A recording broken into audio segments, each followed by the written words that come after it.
Es ist mal wieder soweit, es sind mal wieder 2 Pakete eingetroffen und deswegen machen wir heute mal wieder ein kleines Unboxing und schauen mal, was ich mir wieder Schönes zugelegt habe oder bekommen habe. Und dann packen wir jetzt gleich mal gemeinsam auf.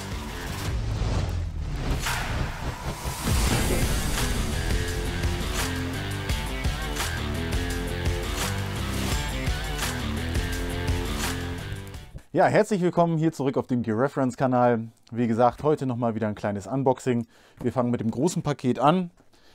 Da gehen auf jeden Fall nochmal Grüße an Mike raus und nochmal vielen Dank.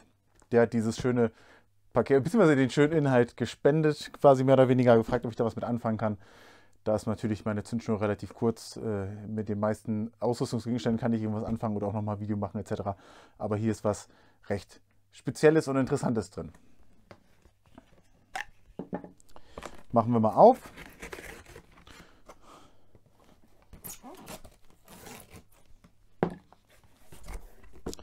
Und zwar haben wir hier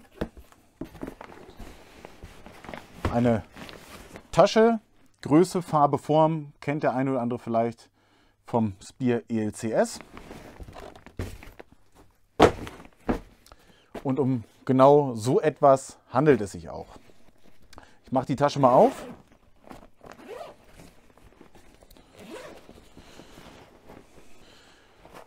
Und zwar sehen wir es hier schon, das sieht schon ziemlich verdächtig nach Speer ELCS Kit aus in Dreifarb Wüstentarn. Aber dem geschulten Auge fallen sofort schwarze Plastikverschlüsse auf. Hier sehen wir schon ein grünes Label von einer belgischen Firma. Und zwar von Syntex. Syntex NV stellt auch immer noch heutzutage für französisches Militär, belgisches Militär Ausrüstung her. Und die haben anscheinend 2004, also Anfang der 2000er in dem Bereich, weiß ich nicht, ob es nur 2004 war vielleicht, diese Kits hergestellt. Ich habe schon mal eins gesehen davon, auch in Wüstentarn. Ob die mal Woodland gemacht haben, kann ich jetzt gerade noch nicht sagen. Ich würde aber davon ausgehen, dass es vielleicht nur Wüste war. Die Materialien auf den ersten Blick unterscheiden sich auch schon, aber das ist dann mal was für einen kleinen Detailvergleich. Da gucken wir dann ein anderes Mal richtig drauf. Dann haben wir hier ein kleineres Paket und zwar von meinem guten Freund Luca von Nduja Gear. Die sind auf Instagram, Facebook sehr aktiv. Die Links haue ich mal mit rein. Und die haben immer mal schöne alte Ausrüstung zu regelmäßig sehr guten Preisen vor Ort. Haben ihren Sitz in Italien. Da hat man natürlich als Deutscher auch nicht das Problem mit den Zöllen und dem ganzen Zeug, was die ganze Bestellerei recht angenehm macht.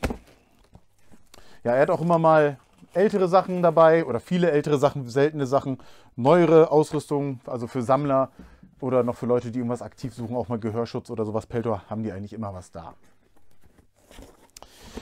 So, dann gucken wir mal rein. Und wir haben hier ein Stück von London Bridge Trading. Und zwar ein LBT 2586J Chest Panel. Habe ich früher auch mal tatsächlich damals im Shop bestellt, in Multicam meine ich, und auch mal ausprobiert. Ist ein richtig cooles Teil. Hat er jetzt nochmal da gehabt für einen guten Preis zusammen mit dem LBT 60 9.4 Slick Plattenträger. Und da wollte ich nämlich gerne nochmal ein Video zu machen. So, das war das erste. Hier ein Blackhawk Commando Chest Harness, also das klassische Blackhawk Chest Rig in Oliv, ältere Generation. Und hier ein Tactical Assault Gear Gunner Chest Rig. Das ist auch ein Teil, was man im Global War on Terror immer mal sieht. Was heißt immer mal?